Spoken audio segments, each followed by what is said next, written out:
This is the Extra Point Podcast from Arizona's Family. All right, it's just about June here. It is May 31st, so who's ready to talk some football? Who's ready to talk some college football? We got some game times today for the Fiesta Bowl and the Guaranteed Rate Bowl right here in the Valley of the Sun. Never a dull moment. We are the Valley of the Sports. Let's bring in Erik Moses, now the executive director of the Fiesta Bowl. Big announcements for you guys today, some fun on social media. How busy of a day was this for you making these announcements? Well, look, we're excited to be back in the very middle of kind of the postseason and college football. It's such an exciting time in the evolution of college football. So every day is busy around here. We're every day working hard to make certain that we are supporting this community and communities across Arizona. And so always happy to be able to bring some good news about continuing the Fiesta Bowl and Guaranteed Rate Bowl legacies in the Valley of the Sun. All right, so take us through the announcement today, the game times, how this sets up, and how you think it will. I'm going to ask you this about 40 times over the next couple months. What sort of matchup? Who's coming to town? If I knew that, I would be in Vegas right now, placing bets and never having to work again. I have no idea, man. Things are moving so much, and as you well know, with the transfer portal, NIL, and all of these factors that are now affecting college football, it's hard to keep up with rosters. So I have no idea who's going to be great. I think the big boys who are always good will continue to be good. I predict that Georgia will continue to do Georgia things. And I think the Big Ten will continue to kind of assert their dominance throughout the year. But there'll be some surprises, just like we had last year with TCU. No, certainly, and we had, in my opinion, the best bowl game of the entire lot last year with Michigan and TCU. Kickoff times here, it is January 1st at 11 a.m., and that's always kind of fun. We've had some really good matchups and gotten some fan bases out here. Notre Dame, Ohio State, that's one that comes to mind. That's kind of how much fun is it to ring in the new year and be kind of one of those first bowl games in 2024? I think it's great. A great way to start the new year. College football brings so much passion for family and fun. And I can't think of a better way to get a new year started than watching a premier matchup right here in our backyards. When you talk about just kind of the Big Six and remaining in that and remaining in the mix, as much as college football is changing, what does it mean to remain in that rotation there on New Year's Day? Well, it's something that we certainly feel like we've earned. The 53 years of history that this bowl game has established, the fantastic finishes that we've had, the barn burners that all of us probably remember. I still remember Tommy Frazier and his 75-yard run against Florida with Nebraska back in the 90s.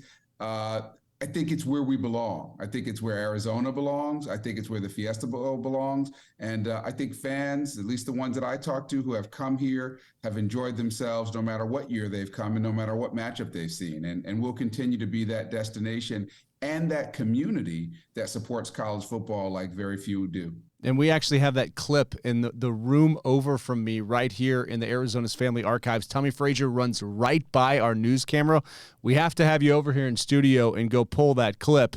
And I'm just thinking about all the great moments in the Boise State play. And even last year, just all the fun we've had out here. Texas beating Ohio State in the final moments here. College football is changing a lot. How I guess crazy do you expect this year in college football to be from now until when you make an announcement about who's coming out here? I think it will continue to be full of surprises. The conference realignment piece, I think, is not finished. You can read lots of rumors about what's happening in the Pac-12, what's happening in the Big 12. I think maybe the Big 10 and the SEC will be quiet for a while in terms of adding teams, but the others are scrambling. ACC, the Pac-12, and others looking at their media deals and trying to figure out how to do better. As you probably read, the ACC just worked out a new revenue distribution model that rewards success, quite frankly. And so I think there are going to continue to be very many moving pieces, especially as we move towards a suspended playoff for 2024, when we go from 4 teams to 12 playoff teams and literally create this tournament in pursuit of a national championship. And how does it affect you in the short term with the arrangements that you have with conferences? What will that look like long term when we go to that tournament? Well, the great thing for us is we, as part of one of the New Year's Six Bowls, we had been in this 3-year rotation where we were a playoff team every third year. This year is kind of the start of a new 3-year cycle where we will be a host game with 2 nationally ranked teams this year, but then after that, we're a playoff host every year. So in 2024, New Year's Eve, we will host the very first ever quarterfinal in college football postseason history. And then the following year in 2025 will be a semifinal again. And so all of our games moving forward after this year will be games of consequence. And by that, I mean they will be in pursuit of a national champion where our winner moves on to the next round. And we just had the Super Bowl here. We have the Final Four coming to town. How much appetite is there right now, do you feel like, for bringing the national championship game back to the Valley and playing it in the Fiesta Bowl? Well, we hunger for it, so we've got a pretty big appetite for it. I think the college football fans and sports fans in the Valley and in Arizona would love to see another national championship back here, and that's something that many of us throughout the Valley are looking to make happen in the hopefully not too distant future. Well, we saw news today that the Cheez-It Bowl is no more, and for a while the Guaranteed Rate Bowl was the Cheez-It Bowl, and Guaranteed Rate has stepped up and done a great job with the game in the ballpark down at Chase Field in downtown Phoenix. So as far as that game goes, that will be on Tuesday, December the 26th at 7 p.m. Well, what's it mean to get that time slot at 7 p.m. Mountain Time? We've had it a little late before. I've been down there, and it's an interesting time of year because there's not as much going on, so there's a lot of eyes on that. But to have that time slot, and what's the conference affiliation look like there? Big 12, Big 10, the only official kind of annual Big 12, Big 10 postseason matchup in the country. So we're pretty proud of that. Usually results in some really good matchups, and sometimes a lot of first-time matchups between those two conferences. Look, I think getting an hour earlier is great for us. For those that want to watch on television in other time zones, especially as they move farther east, I think it helps us a great deal. A day after Christmas, right? You've been in the house in the holidays with your family, cooped up for a while, having a great time, eating a lot, drinking a lot, being merry. We're the great opportunity to get you out of the house, have some fun. Downtown Phoenix, which is, I love, especially as a new resident of the Valley, I love downtown Phoenix. And then the uniqueness of being able to see a top-notch college football game played in a baseball stadium with a 100-yard field, grass field, and lots of excitements and the novelty around that. We think it makes for a fantastic way to kind of continue to celebrate the holidays with friends and family. No, absolutely, and it's I've always enjoyed going in there, and you have the game ball being parachuted in with the roof open. As we move into this tournament play with quarterfinals, does the traditional bowl system how do bowl games like that survive and flourish? It's a great question. And, the feedback that we have heard and the folks at Bowl Season, kind of the trade association that represents all 42 bowls, what they've told us is that the conferences and the member institutions want to maintain the same number of bowls. They want to make certain that as many of their member schools can qualify and participate in the postseason as possible. And so for many of those student athletes, those games are going to be the last time that they ever strap it up and play. And those communities all across our country look forward to welcoming those fans, those teams or coaches and others into their communities, not only for the economic impact, the positive economic impact that it brings, but also just to show those folks the hospitality and the uniqueness of these various bowl hosting communities across the country. Now nobody does hospitality like we do it here in the Valley, but each of them have their own brand of it and own version of it. And so I'm not certain what's going to happen. I think with an expanded field, we might see some attrition in terms of the number of bowl games across the country. But the way we hear it, the teams still like to play in them, the schools still like to get out, and student athletes still enjoy the participation. And as you have conversations around college football, there seems to be so much uncertainty. So how much do you look at that as an opportunity to lead here? Change begets opportunity.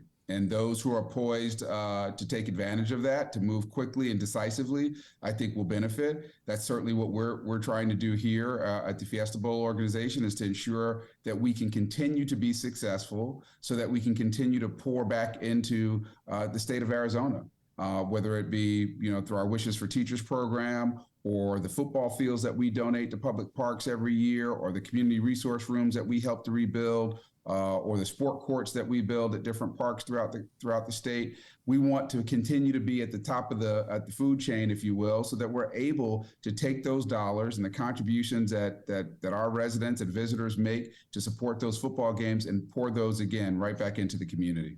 All right, and I'm a big fan of the par 3 challenge as well. I don't know if I hit the green. I hit it over the green. I think I'm going to need to club down. I always get really excited about that. So if you want to see somebody try that covers sports to hit a golf ball and not get it close to the hole, I'm your guy. So you might want to come out next year and maybe you can take a swing for me. Look, you gotta skip arm day, that week, right? You don't want to be firing it over the green. I played Mountain Shadows this past Saturday and had a great time. I can't wait for the Par 3 Challenge in October. It's going to be a fun time, and we're looking to turn up the fun on that tournament. It's unique. It is very well attended, sold out every year. People love it, and we're going to put the fun on 10 this year to make certain that everybody that comes out has a great time, has a chance to win great prizes, and if you're the one who can sink that hole in one, maybe you win $1 million. Oh man, I don't think that's going to be me, but I'll try. Last thing, I mean, it's been kind of a whirlwind here since you came aboard in the bowl games and just the craziness of college football. So, what has the last year of your life been like moving here to the Valley of the Sun? Well, I just got here in early January, so I'm about five and a half months in, loving it. I've been welcomed here with open arms. I like to say that the great thing about having 30 board members, 130 Yellow Jacket Committee members, and thousands of volunteers, ambassadors, and life members and life directors is that most rooms I go into in the Valley, either I know somebody or somebody knows me. And when you're new to a place, that helps a whole lot. And so people have been fantastic. They obviously love and care about this organization, these games, and view them as a community asset. The craziest thing I've heard, and I've heard it a number of times now, is I have met in the 5.5 months that I've lived here, I have met no less than 4 people who moved to Arizona and tied that move and relocation from someplace else in the country to coming to a Fiesta Bowl game. Wow. Came to a Fiesta Bowl game, went back to where they were from, and decided, we liked it out there, we're going to move out there. Think about that level of impact for a large-scale event.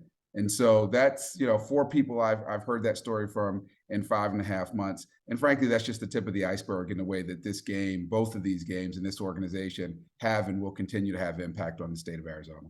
No, certainly. I've actually heard that from a couple of different guys in NFL locker rooms who said they came out here for their college bowl game and stayed, and just how nice it was. So we appreciate your time tonight, taking time for us, throwing on the yellow jacket there, and look forward to. I mean, it's just around the corner, isn't it? It is. It will be here before we know it. And, I walk around all the time with this yellow jacket on. I use it like a smoker's jacket. There we go. We just rip off the sleeves here. It doesn't get that hot, I promise. Yeah. No, it does, but it's dry heat. It's dry heat. Awesome. It goes good at the pool. Hey, thanks for your time. Appreciate you, man. The Extra Point Podcast is a production of 3TV, CBS 5, and azfamily.com in Phoenix, Arizona.